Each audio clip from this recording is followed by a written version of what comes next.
ওকে, আমরা এখন ক্যালকুলাসের half part differentiation শুরু করব। আমরা আগে লিমিট করেছিলাম, লিমিটে আমাদের মোটামুটি লিমিটের ধারণা শেষ। এখন আমরা ঢুকে যাব অরিজিনাল ডিফারেন্সিয়েশনে। সো আমরা এখানে দেখি y is equal f of x, the derivative of f of x with respect to x is denoted by এগুলা দিয়ে ডিনোট করা হয়।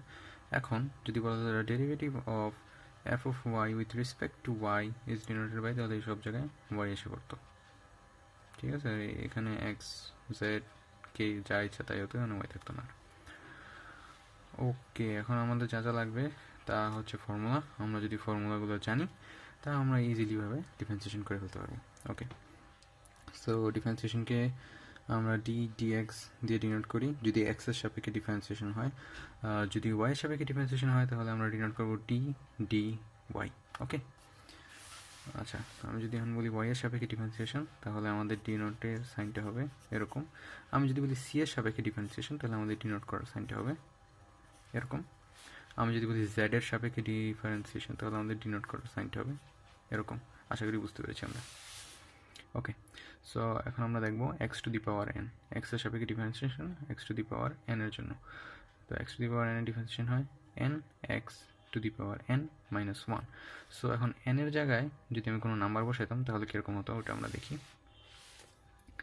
এই d x of x to the power two অথবা এক্স এর স্কোয়ার, তাহলে আমাদের তা হতো two x two minus one is equal to অথবা টু এক্স।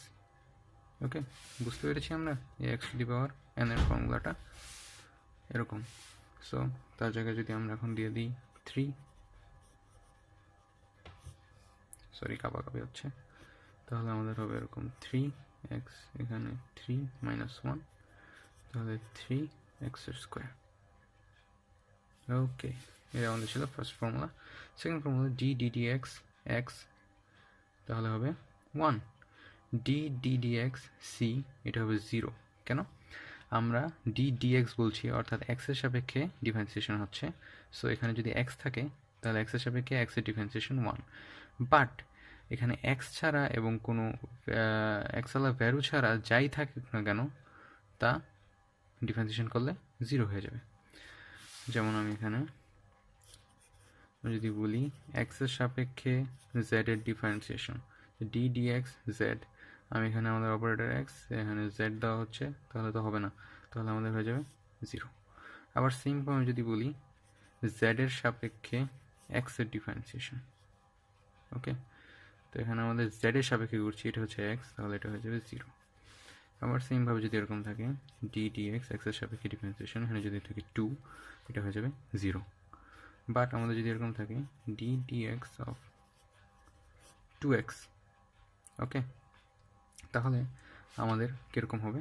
তাহলে আমাদের ডিফারেন্সিয়েশনে যেখানে এক্সের জন্য আমরা কি জানি ওয়ান হবে, টুটা আমাদের এক্সের সহগ কনস্ট্যান্ট, এটা বাইরে চলে আসবে, এই ডিএক্স এক্স, তাহলে কী হবে ডিএক্স অফ এক্স কত জানি আমরা one. So equal to into one is equal to. Okay, আশা করি এটা বোঝা গেছে। দেন আমাদের formula d x of root over x, তা হচ্ছে one by two root over x. Dx of e to the power m x, তা হবে m e to the power m x. Dx of a to the power x হবে a to the power x ln a. D x of loan x হবে one by x. Okay, ln হচ্ছে natural logarithm আর log হচ্ছে logarithm, এদের মধ্যে পার্থক্য maybe 10, আমার ঠিক মনে নেই। ডিএক্স অফ সাইন এক্স হচ্ছে cos x, dx of cos x হচ্ছে minus sine x, dx of tan x হচ্ছে sec square x, dx of cot x হচ্ছে minus cos x square x, dx of sec x হচ্ছে sec x tan x, dx of cosec x হচ্ছে minus cosec x into cot x. Then হ্যাঁ, d x of sine inverse x হচ্ছে one by root over one minus x square, d x of cos inverse x হচ্ছে minus 1/√1 minus x square. তাহলে আমরা খেয়াল করতে পারছি যে সাইন ইনভার্স এক্স এবং কজ ইনভার্স এক্সের ডেরিভেটিভ একই, খালি সাইনের ক্ষেত্রে এখানে মাইনাস ছিল না, কজের ক্ষেত্রে মাইনাস এসেছে। আবার এখানে দেখি DD x of ten inverse x হচ্ছে 1/1 plus x square, DD x of caught inverse x হচ্ছে মাইনাস 1/1 প্লাস এক্স স্কোয়ার। তাহলে টেন ইনভার্স এক্স এবং কট ইনভার্স এক্সের ডেরিভেটিভ একই, জাস্ট টেনের এখানে মাইনাস ছিল না, কটের এখানে মাইনাস এসেছে। আবার d d x of sec inverse x হচ্ছে 1/x into √x square minus 1, d d x of cosec inverse x is equal -1 divided by x into √x square minus 1। তাহলে সেক ইনভার্স এক্স এবং cosec inverse এক্সের derivative same, খালি sec inverse এক্সের ক্ষেত্রে minus ছিল না এবং কোসেক ইনভার্স এক্সের ক্ষেত্রে এখানে একটা মাইনাস আসবে। এভাবে আমরা সহজে এই 6টা ফর্মুলা মুখস্থ রাখতে পারি। এই ফর্মুলাগুলো আমাদের লাগবে অনেক, আগের ফর্মুলাগুলো প্রচুরভাবে লাগবে, কোনো ফর্মুলাই এখানে বাদ দেওয়ার মতো না, সবগুলোই মনে রাখতে হবে। তো মনে রাখার জন্য যারা একদম নতুন তাদের আমি যেটা বলবো সেটা হচ্ছে সুন্দর করে কোনো ক্যালেন্ডারের পিছনে যে সাদা পাতা থাকে ওখানে সবগুলো ফর্মুলা লিখে আপনি যেখানে ঘুমান তার পাশে দেওয়ালে বা কোথাও ঝুলিয়ে রাখবেন এবং প্রতিদিন রাতে ঘুমানোর আগে একবার করে জাস্ট রিডিং দিবেন। আপনার মুখস্থ আছে কি নাই তা দেখার দরকার নেই, জাস্ট একবার করে রিডিং দিবেন। আশা করি 2 মাসের মাথায় আপনার অটো মুখস্থ হয়ে যাবে। ওকে, এইগুলোর আসলে প্রমাণও আছে, যার যার দেখার ইচ্ছে দেখে নিতে পারেন, আমি এখানে তা দেখাচ্ছি না। ওকে, ফর্মুলা একটু আগে আমরা দেখেছি ddx অফ সি, এখানে আমরা এক্সের সাপেক্ষে ডিফারেন্সিয়েশন করছি, এখানে এটা হচ্ছে সি, তার মানে এটা ভ্যালু হবে 0, আমরা জানি, বুঝে ফেলেছি আমরা। এখানে ddx of C F of x, একটু আগে আমরা যেটা করেছিলাম 2x, এটা অনেকটা সেরকমই। তাহলে সি হচ্ছে আমাদের এফ অফ এক্সের সহগটা বাইরে চলে আসবে, এই বাইরে চলে আসলো ddx of F of x, এবং ddx of F of x করলে হয় df বাই dx, এবং সিটা বাইরে গুণাকারে ছিল, এখানে গুণাকারে রয়ে গেছে। এটা আসলে এই যে আমরা 2x যেটা করলাম একটু আগে, ঠিক সেই জিনিসটাই।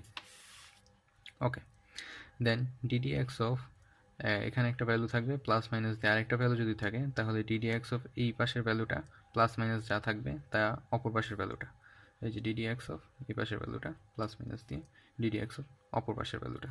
ওকে, এটা আসলে বোঝার জন্য আমরা এভাবে দেখতে পারি। সাপোজ এই যদি আমার থাকে dx অফ এখানে 2 প্লাস 3, তাহলে আমাদের হবে ddx of 2 plus dx of 3, এভাবে। সো এখানে আমরা যা বুঝতে পারছি 0 প্লাস 0 ইকুয়াল 0। এমনি আমি জাস্ট বুঝার জন্য এখানে দেখালাম 0 এখানে। ওকে, নেক্সট আমাদের আছে গুণ F of x into G of x ddx of, এটা আমরা অনেক আসলে ইউভি মেথডের নামে জানি, যে ইউ ইন্টু ভি দিলে কীভাবে হয়। সো আমি ওভাবেই দেখাচ্ছি। ওকে, এই হচ্ছে আমাদের ডিডিএক্স ইউ ভি গুণ মেথড। সো গুণ মেথড করলে আমাদের এখানে কী হয়, এখানে হয় সরি ওকে, তাহলে আমাদের v d d x of u plus plus v d d x of u plus এবার হবে u d d x of v. Okay, so এটা আমরা কুইক একটা এক্সাম্পল দেখি, তা হচ্ছে d d x of 2x into suppose 3x। Okay, so আমাদের এখানে কী হবে, 3xটা বাইরে থাকবে, ddx অফ 2x প্লাস এখন 2xটা বাইরে থাকবে ddx অফ 3x। সো এখানে 3x R ddx of 2x করলে হয় শুধুমাত্র 2, প্লাস এখানে 2x ddx অফ 3x করলে 3টা কনস্ট্যান্ট ভ্যালু সামনে চলে আসে, ddx অফ x হচ্ছে 1, তাহলে আমাদের এখানে থাকে 3। So 6x plus 6x equal 12x। এই হচ্ছে আমাদের ফর্মুলাটা ddx অফ ইউভি বা গুণ মেথড ফর্মুলার, এইভাবে আমাদের ডিফারেন্সিয়েশন করতে হয়। আশা করি আমরা বুঝতে পেরেছি। ওকে, নেক্সটলি আমরা দেখি ডিভাইডেড মেথড। এটা হচ্ছে আমাদের ইউ বাই ভি মেথডও বলে আমরা। Okay, so u by v method, okay u by v method দেখি আমরা dx অফ ইউ বাই ভিটা হয়ে এটা কীরকম আসে ইউ উপরে থাকবে ইউ ওকে এই ইউ dx অফ ভি গতবার গুণের ক্ষেত্রে প্লাস ছিল ভাগের ক্ষেত্রে মাইনাস হবে মাইনাস ভি সরি আমি ভুল লিখেছি এখানে হবে v dx of u minus u dx of v by হচ্ছে আমাদের ইউ স্কোয়ার